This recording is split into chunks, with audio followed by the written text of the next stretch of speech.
मुकाम मुकाम तो कोई नहीं है, कोई मंजिल नहीं है जिसे पाना है.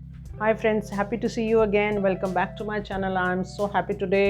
A friend of mine has asked me quite a few questions. She always had some questions on her mind, and we used to have ardent discussions on this. So she said, please, I want you to answer one by one. वो चाहती थी कि एक एक सवाल का जवाब मैंने कोशिश करी है अपनी तरफ से, जो मैंने ग्रंथों से कुछ पाया है, कुछ थोड़ा बहुत नॉलेज इकट्ठी करी है, कुछ अपने मन में उतारा है, तो आपसे मैं वो शेयर करती हूँ. तो लेट्स स्टार्ट द वीडियो. मैं आपको बहुत सालों से जानती हूँ. आपको देख कर के गर्व होता है. आप आज जिस मुकाम पर खड़ी हैं, ये कैसे हुआ?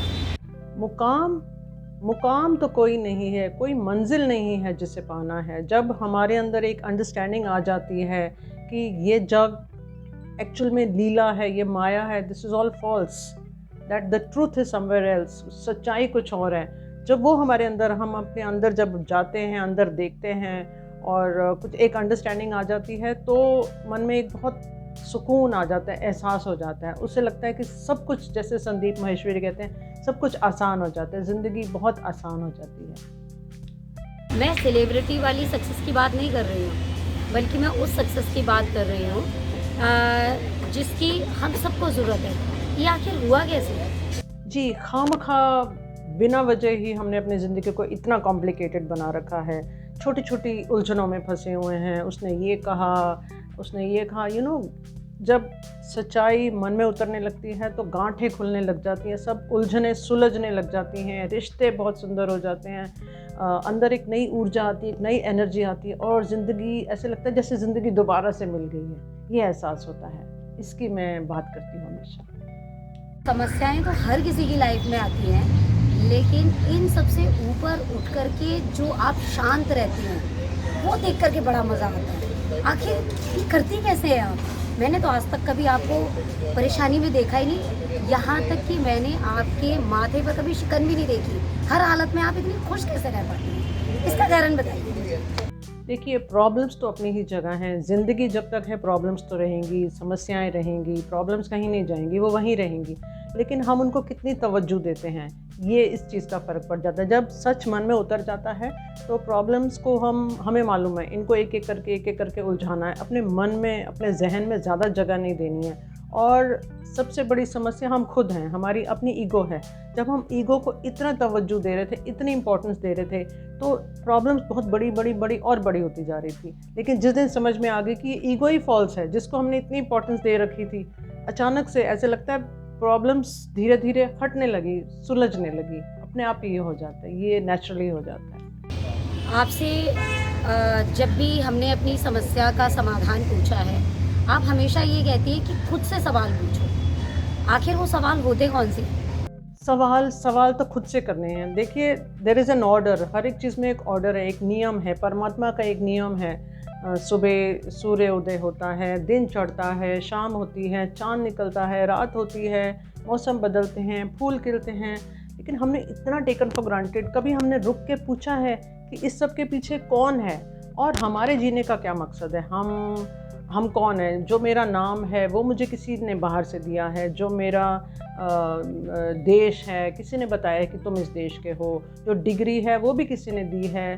सब कुछ, जो भी कुछ आज मेरे पास है, मुझे बाहर किसी ने दिया है.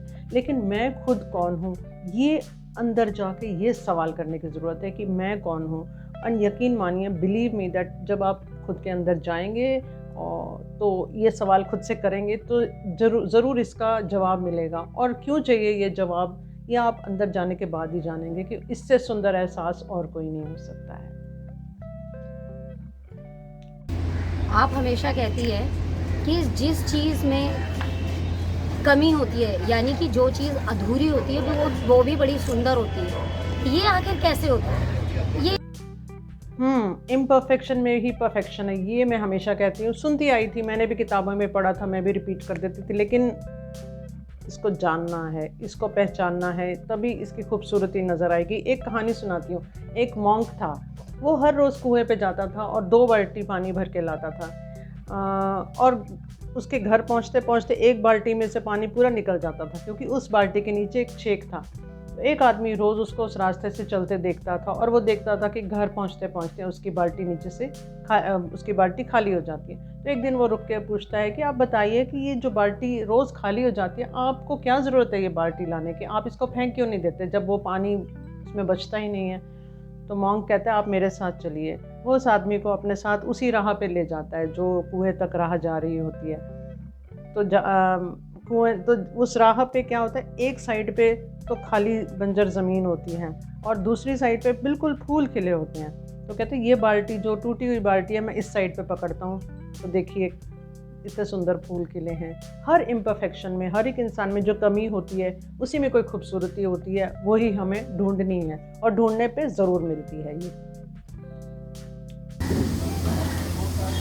और आपने ये भी हमें बताया है कि दिमाग में ना फालतू की चीज़ें मत भरिए, कूड़ा कचरा मत भरिए। जो भी चीज़ें रखने की है वो रखिए और नहीं रखने की है वो मत रखिए। इसका मतलब आखिर क्या है, ये भी बताइए प्लीज़। हमारे पास ज़िंदगी में हमेशा चॉइस होती है, हमें क्या चुनना है, हमने अपने माइंड में किसको तवज्जो देनी, किसको जगह देनी। एक हमारे पास छोटा सा माइंड है, दिमाग है, जो भी आप उसे कहना चाहते हैं। हमें उसमें जग की, इस दुनिया की छोटी छोटी प्रॉब्लम्स, गाड़ी ख़राब हो गई, आज ठंड हो गई और बरसात हो गई, आज माली नहीं आया, आज इसने ये कहा, ये सब चीज़ों को हम जब इतनी जगह दे देते हैं अपने माइंड में, तो उस विशाल परमात्मा के लिए, उसके लिए तो जगह ही नहीं बचती। क्योंकि हम इतना अपना समय, आप सोचिए आप दिन भर क्या सोचते हैं, अपना समय कहाँ बिताते हैं, किसको क्या जगह देते हैं, किस चीज़ को अहमियत देते हैं अपनी ज़िंदगी में। जब हम परमात्मा को अपने अंदर अहमियत देना शुरू कर देंगे, जब हम खुद को जानना शुरू कर देंगे, सब कुछ आसान हो जाएगा, ज़िंदगी सच में बदल जाएगी, सब कुछ सुहाना सुंदर हो जाएगा। आपकी बहुत सी चीज़ें हमारे दिमाग में हैं, लेकिन एक छोटा सा डाउट है कि ईगो, आखिर उससे आपका मतलब क्या है? एक आपकी बहुत ही फेमस बुक है जो आपकी बहुत ज़्यादा प्रसिद्ध हुई है, keep the faith drop the fear. उसमें आपने बहुत सारा एक्सप्लेन किया है, इसको बड़े विस्तार से बताया है। तो ज़रा वो बताइए कि वो कैसे किया आपने और उसमें क्या क्या चीज़ें हैं जो आपने हमारे लिए रखी हैं उसमें, कृपया ये बताइए। हाँ, मैंने बुक रिलीज़ करी थी पेंडेमिक में, keep the faith drop the fear. बहुत साल, बहुत कुछ पढ़ा, बहुत बड़े बड़े गुणी लोगों की किताबें पढ़ी, बहुत सारे जो लोगों ने बहुत तपस्या की है, निसर्गदत्ता महाराज जैसे ओशो हैं, जैसे मैंने कुछ ग्रंथ पढ़े, गुरु ग्रंथ साहिब में देखा, बहुत विशाल हैं इनके, तो मैं शायद ऐसे नाम भी लेती हूँ तो रोंगटे खड़े हो जाते हैं, क्योंकि वो हमें इतना सुंदर ज्ञान देते हैं, ज़िंदगी बदल जाती है। तो इतना सब पढ़ने के बाद जी मैंने वो बुक रिलीज़ करी थी अपनी, keep the faith drop the fear. काफ़ी मुझे उसमें अच्छा रिस्पांस मिला था। सेकंड वीक में, उसके रिलीज़ के सेकंड वीक में उसको अमेज़ॉन इंटरनेशनल ने 254 रैंक भी दिया था और बहुत खुशी हुई थी। हाँ, मैंने उसमें बताया है, लिखा है कि हमने अपनी ज़िंदगी में अब ईगो को इतनी इम्पोर्टेंस दे रखी है कि और किसी चीज़ के लिए जगह ही नहीं बचती। मैं बार बार यही बात बोलती हूँ, जब हम खुद को जानने लगेंगे, हमें उठने की ज़रूरत है, जागने की ज़रूरत है। Most of us are sleeping, you know. हम पता ही नहीं, हमें लगता है कि हम ज़िंदगी में सिर्फ पैदा हुए थे कि यू नो एक बचपन गुजारें, फिर हम जॉब करें, शादी करें और ये सब, you know there is something beyond that. तो ये जब लगता है जैसे उस रोड पे, उस राह पे मैं जब चल पड़ी तो लगा अरे कहाँ सो रही थी। इतनी सारी नॉलेज बटोरी, इतना सब पढ़ाया, इतने स्टूडेंट्स को पढ़ाया, लेकिन वो सब कुछ नहीं है जो अब मैंने पा लिया है। वो सब अगर मैं तराजू में तोलूँ तो मुझे लगता है कि this is way heavier, you know, this is the only truth. वो सच को ढूंढने की ज़रूरत है, वो मुक्ति को पाने की ज़रूरत है। और मुक्ति मीन्स, यू नो, बंधन को तोड़ने की ज़रूरत। बहुत सारे बंधन है माइंड में। उसने ये कहा मुझे, वहाँ, you know, things are stopping us. एक फ़्लो नहीं करती ज़िंदगी को, फ़्लो करनी। जैसे एक नदी बहती है ना, गंगोत्री से निकली और उससे मालूम है कि मुझे सागर में जाके मिलना है।